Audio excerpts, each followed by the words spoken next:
G'day guys, before we hop into today's vlog, I just want to remind you to hit that subscribe button. From now on, I'm going to be putting out daily vlogs every single day. I'm going to be tracking my process, playing these 126 max games, hopefully moving up in stakes. But even if I don't, you'll get to watch me fall on my face every single day on this YouTube channel. So make sure you hit subscribe so you get the new videos as they come out every single day. For now, onto the vlog.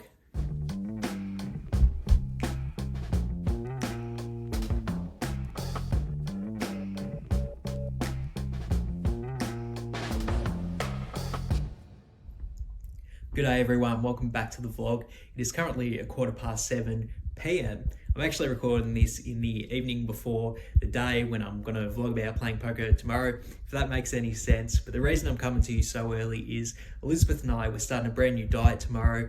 I'm looking to cut a few kilos. I've put on a few since lockdown started, being home all day, so I think I need to do something about it. Start exercising more, start a diet, gonna lose some weight for me hopefully.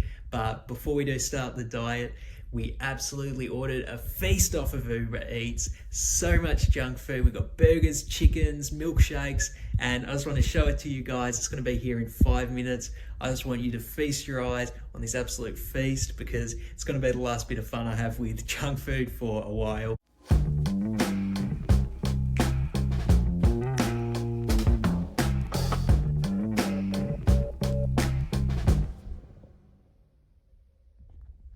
Yeah, that was too much food.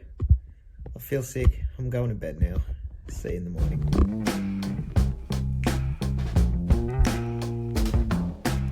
Good morning, everyone. It is currently about 5:30 in the morning here in Melbourne, and believe it or not, after that massive feed last night, I'm not actually feeling that hungry right now. So I'm probably going to give breakfast a miss for today, which is kind of convenient because I am starting the new diet today.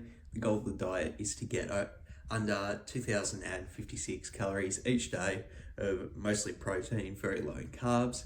So the fact if I skip a meal, probably not the worst thing in the world. So pretty convenient that I'm not feeling hungry at the moment. Also convenient because it allows me to hop straight into the poker today. So we're going to hop straight into the poker today even before eating. The goal for today is to play the 1,500 hands as always. Going for that A grade level play. I think to get to that A grade level play today, I'm going to have to continue practicing that self-talk, make sure I'm paying attention to what my opponents are doing and then exploiting their strategy in an optimal way. So if I can do all that today, I'll give myself the A grade level play.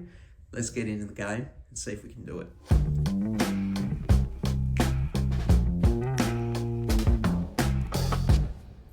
Welcome back everyone. It's currently about 4:10 in the afternoon here in Melbourne. I've just wrapped up my second poker session for the day. Ended up playing a total of 7 hours and 2 minutes today. Obviously, skipping breakfast, I did have a lot more time to just play poker, and as a result, I got out 1,722 hands, which obviously I am over the moon. I was able to put in so much volume today. Something I'm not quite as excited about from today's sessions is that I did end up losing 21 across both sessions, which I'm pretty sure is the most break even I've had since starting the daily vlogs. But in terms of my gameplay grade across both sessions, I'm going to give myself a B+. I want to give myself an A+ for putting in so much volume today, but I do feel like I was a bit unfocused and a bit more lethargic because I didn't eat in the morning. You know, and obviously that's a trade-off you have to make, and I think if I was 100% rational, I would take eating and playing my A game. Just felt a bit distracted, sort of, and not able to focus on my opponent's strategies as well as I typically do.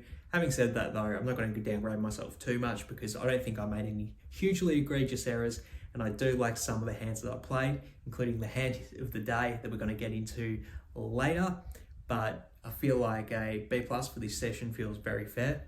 So I'm going to go get out of here. Elizabeth and I are going to go on a run right now, and then we'll get into the hand history for you guys later. All right, so just got back inside, went for a bit of a run with Elizabeth. Feels good to get some physical exercise in. I definitely needed it. Also good to get out of the house for once, but won't lie, feeling pretty hungry right now. Obviously having started a new diet, it's going to be worse at the start. So yeah, definitely feeling pretty hungry right now. Typically by this point in the day, I would have had about 1,500 calories, but at the moment I'm sitting on 1,000 calories eaten so far today. So definitely feeling pretty hungry, but Can't complain too much because obviously that's just the sacrifice I'm going to have to make to realise my weight loss goals. But bit of discomfort right now, I won't lie. But enough of that. Let's get into today's hand history. I have an absolute doozy for you guys, so let's get into it. So the action falls to me in the hijack, and I have 10-8 of spades. I go ahead and open it up to 4. I think pre-flop it's a pretty close decision between folding and opening it up. I think in a more aggressive 6-max game where people are 3-betting a lot, it might be better to just lay it down now, but obviously opening it is fine too, more standard option. I decide to open it this time, make it 4, and then I get a call from an unknown cutoff, and then the big blind calls as well. So we are 3 ways to a flop of Jack 7-3 rainbow with 1 spade.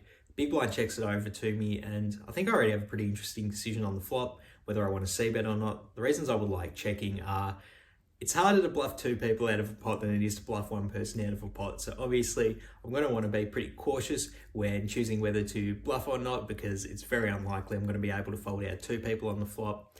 But the reason I do like c-bet bluffing here are because even if I can't make the opponent's fold on this street, I have a hand that's going to turn a lot of equity. Like I can turn a flush draw on a spade. If the turn's 9, I make the nuts. So I do have a pretty good hand to potentially barrel multiple streets with. Win this hand with the 10-9 of spades, especially 10-8 of spades rather. So I actually do decide to start running the c-bet bluff here, even into 2 people. I go ahead and make it 5. Plan doesn't work out though because cutoff calls and the big blind calls as well. So we are still 3 ways to a turn. The turn's Jack of spades. Big blind checks it over to me, and this is a really interesting spot here because obviously I'm loving this turn card in terms of I did turn my flush draw, so obviously I have a lot more outs to improve and win, so that kind of makes me want to keep barreling. But having said that, at the same time, it's kind of a bad card for my range because a lot of the stronger hands that I'm representing when I do c-bet the flop, like pocket aces, pocket kings, pocket queens, they're probably not going to barrel on this turn because obviously I would have to be somewhat concerned that either of my opponents could have a jack here. So if I do decide to keep betting here, I'm actually representing a hand that's a jack, basically. Like I'm not representing an overpairing more, I'm representing a jack. So I think if I do decide to c-bet here, I would need to use a pretty large sizing. I do decide to c-bet, I make it 19. I think that's much too small. I think making it 25 or bigger would be better, or even just checking would also be a better option than betting 19. So I think that sizing's a pretty egregious mistake, and it's the one thing I really don't like about this hand. Regardless though, I make the mistake. I bet 19, and then the cutoff and the big blind call. So we are still 3 ways to a river. Really gonna need to get there because it's very likely at least one of these 2 has a jack. And then we hit the miracle on the river. The 9 of spades on the river. No, I'm not joking. We river the straight flush in this dynamic. That's how I know I'm running good today. So the big blind checks it over to me here. And like I said, it is so likely that one of the opponents does have a jack. And obviously we're going to bet our straight flush for value, but I want to bet really big here. Like this is just such a slam dunk overbet spot. I think the chances of being called by either opponent is very likely. Either of them could have a jack or even a full house potentially that didn't want to check raise on the turn because they wanted the flush draw to get in, etc. So I'll go ahead and make it 123. I think if anything, I could maybe even overbet to an even larger size, like bigger than 150, maybe even all in. Regardless though, I go ahead and mix in the overbet, 123. Then the cutoff calls, ooh, I'm loving life there. And then the big blind calls as well. Oh, you gotta love that when you overbet the river with the nuts and get called by 2 people. So obviously I show my straight flush. The cutoff flashed a jack before mucking the other card. And then the big blind flashed king, queen of spades. So we actually flushed over flushed the big blind. And obviously we figured someone in the hand had a jack, and obviously the cutoff was one with the jack here. So yeah, obviously sun running in this hand in particular, and getting paid off with a straight flush on the river. Love and life. So obviously poker's a pretty easy game when you do river straight flushes and your opponents have such strong hands like they did in this hand. But I'm curious to hear what you guys think about this hand. Let me know down in the comments below. I'm really curious to hear what you guys think about the decisions before the river actually. Like when you do have a hand like this in a multi-way pot on the flop, do you like c-betting in these spots? Do you think it's good with hands that can turn a lot of equity, or do you think it's just better to play conservative when there's so many people in the hand that you're probably not going to be able to fold out? Really curious to hear what you guys think about this decision, because it's something that happens a lot if you do play poker. Do you like betting your hands like this in a multi-way pot, or do you like checking them in a multi-way pot? Really curious to hear what you guys think about this. It's a very common decision point, as I said, so hop down in the comments below, let me know what you think. That's going to wrap up the vlog for today. Thank you so much for watching. Really do appreciate it. If you haven't already, hit that subscribe button. It helps out the channel so much. And I really do appreciate everyone that subscribes, everyone that likes the video, and definitely everyone that leaves a comment as well. I appreciate all of you. I'm out of here. Peace.